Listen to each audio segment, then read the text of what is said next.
જૂનાગઢમાં સફાઈ કર્મચારીઓની હડતાલ છે। છેલ્લા 2 દિવસથી સફાઈ કર્મચારીઓ હડતાલ છે। મહાનગરપાલિકાના 700 જેટલા કર્મચારીઓ કામથી અળગા રહીને પોતાનો વિરોધ વ્યક્ત કરી રહ્યા છે। વિવિધ માંગો સાથે સફાઈ કર્મચારીઓ પોતાની કામથી અળગા રહ્યા છે। હજીયાણી બાગ ખાતે એકઠા થયા છે આ કર્મચારીઓ, જેના જ કારણે કર્મચારીઓએ જે ડોર ટુ ડોર કામગીરી કરવાની હોય છે, કચરો કલેક્ટ કરવાની, તે કામગીરી પણ બંધ કરી છે। સ્વૈચ્છિક નિવૃત્તિના નિયમો, વારસદારોને નોકરીની માંગ, રોજમદાર કર્મચારીઓને કાયમી કરવા આ કર્મચારીઓ માંગ કરી રહ્યા છે।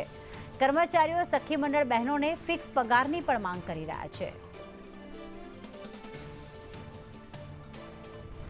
તો આ 700 જેટલા કર્મચારીઓ કામથી અળગા છે 2 દિવસથી, જેના જ કારણે ડોર ટુ ડોર કચરો કલેક્ટ કરવાની કામગીરી, સાફ સફાઈની કામગીરી ખોરંભે ચડી છે। આ કર્મચારીઓની માંગ છે કે નિયમોમાં ફેરફાર કરવામાં આવે અને તેમને કાયમી કરવામાં આવે।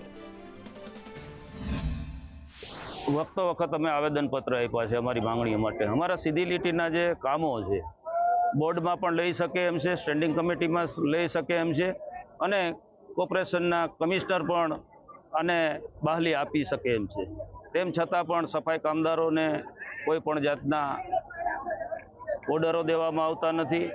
રોજમદારો કોર્ટમાંથી જીતીને આવ્યા છે। સખી મંડળની બહેનો એને પણ ફિક્સ રોજમદારમાં લેવામાં નથી આવતા। તેમજ કાયમી કર્મચારીના જે પ્રશ્નો છે સીધી લીટીના, એમના વારસદારોના દરેક મહાનગરપાલિકાની અંદર એમને સ્વૈચ્છિક નિવૃત્તિ મળે છે। અમારા જૂનાગઢ મહાનગરપાલિકામાં ફરજ બજાવતા કાયમી સફાઈ કામદાર કર્મચારીઓ, સખી મંડળની બહેનો, કોન્ટ્રાક્ટમાં કામ કરતા કર્મચારીઓ, ડોર ટુ ડોરમાં કામ કરતા કર્મચારીઓ, આ તમામ કર્મચારીઓના પ્રાણ પ્રશ્નને લઈ અમે સતત કમિશનરશ્રીને, મેયરશ્રીને તેમજ પદાધિકારીઓને, અધિકારીઓને રજૂઆત ઘણા લાંબા સમયથી કરીએ છીએ। અમારા પ્રાણ પ્રશ્નોનો નિકાલ આવતો નથી। અમારા પ્રશ્ન છે કાયમી કર્મચારી છે તેની સ્વૈચ્છિક નિવૃત્તિ સ્વીકારવામાં આવે, એના વારસદારોને નોકરી આપવામાં આવે।